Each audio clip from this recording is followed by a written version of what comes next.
Hanya rakyat Malaysia di Wuhan, China yang sihat akan dibenarkan menaiki pesawat untuk dibawa pulang ke tanah air esok. Mereka kemudian akan menjalani kuarantin selama 14 hari sejurus tiba di negara ini. Timbalan Perdana Menteri Datuk Seri Dr. Wan Azizah Wan Ismail berkata, kesemua mereka yang berada di Wuhan diwajibkan menjalani tapisan kesihatan mengikut ketetapan kerajaan China di lapangan terbang antarabangsa Wuhan di Tianhe sebelum berlepas pulang.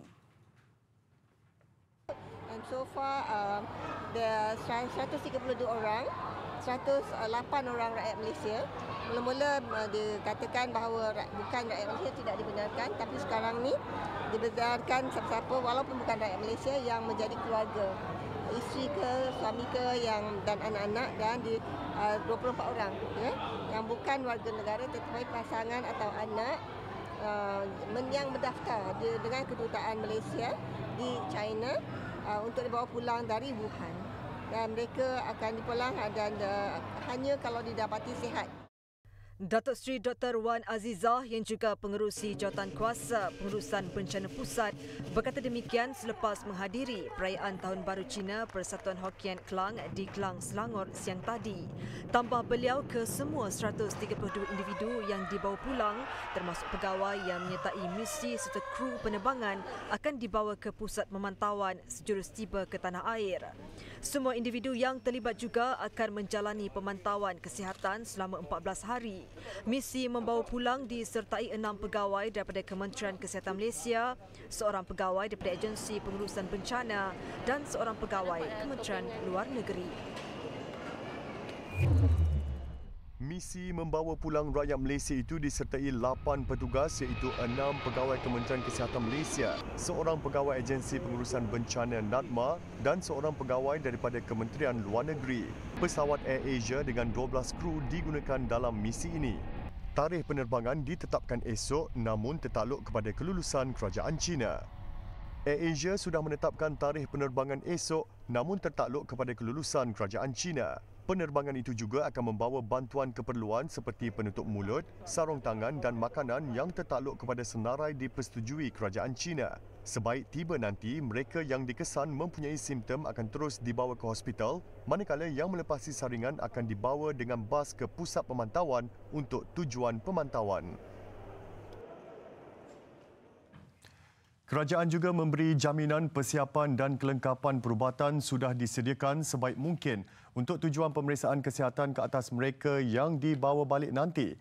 Justru Datuk Seri Dr. Wan Azizah mengajak seluruh rakyat negara ini mendoakan agar misi berjaya serta kru yang terlibat selamat.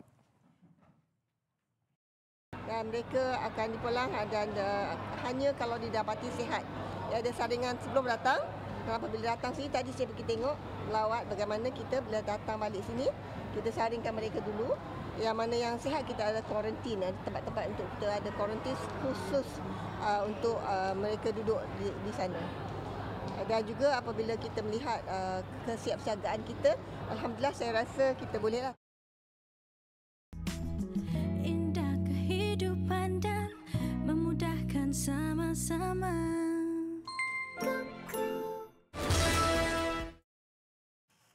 Di Beijing, Duta Besar Malaysia ke China, Raja Datuk Nursyirwan Zainal Abidin memaklumkan pasukan peninjau dan tindakan kecemasan Kedutaan Besar Malaysia di Republik itu selamat tiba di Wuhan kira-kira jam 3.50 pagi waktu tempatan.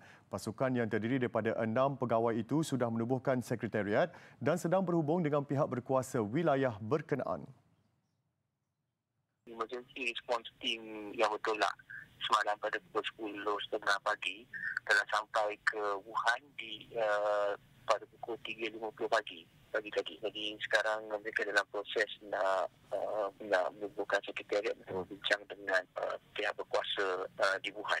So itulah update yang saya ada untuk masa ini. Kita dah memang ada plan dia macam mana kita nak kumpulkan. Tapi sekarang ni nak kena berbincang dengan pihak berkuasa. Pasukan berkenaan juga ditugaskan untuk mengumpul dan mengemaskini senarai rakyat Malaysia yang berada di Wuhan dan wilayah terjejas. Pasukan ini yang bertolak semalam dari Beijing menempuh perjalanan selama 13 jam. Setakat ini, proses perbincangan dengan kerajaan China mengenai penghantaran pulang rakyat Malaysia berjalan dengan baik dan mereka yang terlibat dijangka balik dengan penerbangan komersial dalam masa terdekat.